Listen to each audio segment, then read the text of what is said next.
opening statement from you, Coach, and then open things up to questions. I've been a head coach in Oklahoma State. This is my 7th year. I mean, I can't tell you how many games just like that, we've been in. And sometimes, we've been on the other side, so I understand what the other locker room feels like. But I'm sure proud of our kids. The fight they showed multiple times in the game when, Cincinnati made runs twice in the first half, and they're late when we lost the lead. Thought we just continued to knuckle down and trust each other, and obviously came out with a hard-fought win. So really, really proud. Coach, your team offensively has been really good the last 2 games. Is there anything that's changed, or is it just the nature of a young team that's starting to come into its own? It's mostly a young team that's learning how to have success at this level. We got very few guys who've been at the collegiate level. I mean, 3 of our top scorers were freshmen tonight. Those guys didn't know what this was like. Not just November, but I'm talking about in January when we get into this conference, and every day you got to bring it. But then you got veterans like him who've been through college basketball, but even playing at this level, right? It's taking some time for him to adapt to, and just really proud of their ability to stay committed to our staff and to each other, because noise is rampant these days, and when we start off 0-6, the noise gets louder, and if these guys don't trust each other, don't trust us, they can get off the rails really quick. And I think over the last couple of games, you've seen that it's a team that's still sticking together and fighting for each other. A lot of teams would be pretty intimidated going at Aziz Bendago, Jamil Reynolds. Your guards really attacked them aggressively. What did you see from them that led to such a successful night offensively? Yeah, I think, again, Javon leads us, because he has such a great amount of courage. He believes he can make plays sometimes that I wish he wouldn't take chances making. But at the same time, you need that. You need to have supreme confidence to have success in this league. And, I've told him from day one, I'm going to ride with him. And, it's not going to always go well. We just got to, when it doesn't, we can't get discouraged. And so tonight I thought we played with great force, put those guys in some foul trouble, and then allowed us to be the more aggressive team as we were able to get to the free throw line late. Javon, you're familiar with Cincinnati. Was that a help of any kind tonight, knowing the way that they were probably going to defend you, or how you were able to score? I feel like my first 2 years. Well, first off, I'm happy to get a win here finally. My first 2 years, I came in and lost, but I'm familiar with the Cincinnati program, familiar with kind of offense and defense they run. So I feel like it was just something I was used to. But yeah.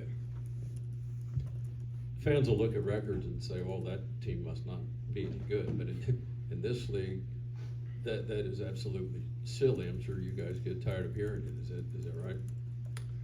Yeah, I mean, like I said, 7 years, man. My 6 previous years, Bob Huggins was the head coach at West Virginia. He finished last twice. I think people around here think he's a pretty good coach. I think he's a very, very good coach, one of the all-time greats. But I think it shows the quality of depth each year that a Hall of Famer can put together a team and go through this league and be 10th out of 10. And we've been fortunate that we've had some success, but everybody goes through real battles. I think the league does help prepare our teams as we get the postseason, but it doesn't help you sleep well as a coach, thinking about how you prepare for the next opponent being as difficult as the one you just finished playing against every single game. Javon, how are you able to help keep this team together in the locker room? You start 0-6, it can go the other way quickly, but you guys have fought hard and continued to battle and seem to be playing your best ball here as the season, comes to a close.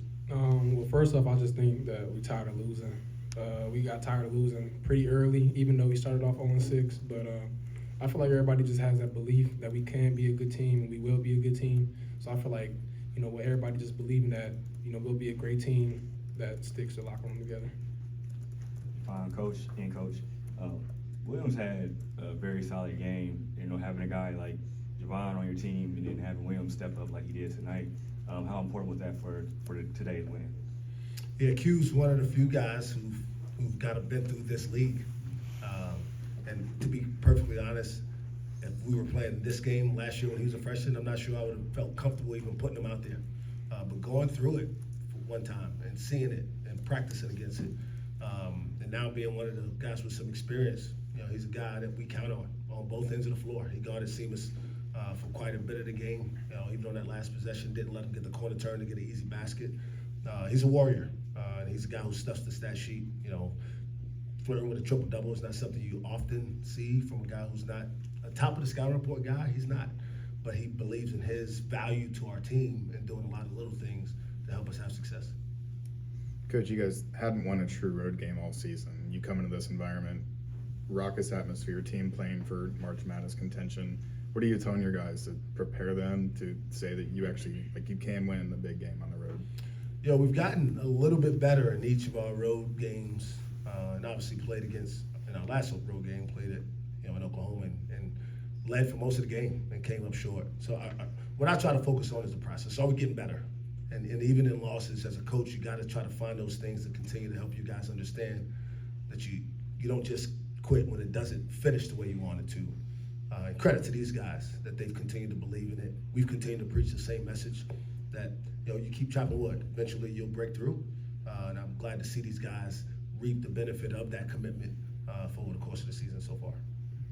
You had some familiar faces in the crowd tonight. Does that help you at all? Seeing some people up there pulling for you? 40 plus was the number I heard, somewhere in the 40s. Yeah, it's always good coming back, at least close to home, playing in front of my family. Past few years I haven't played, or I've been away from home, so I haven't been able to play at home besides Cincinnati. But it's always good to see my family in the crowd. Anybody else? Thank you. Thanks, guys. Thanks.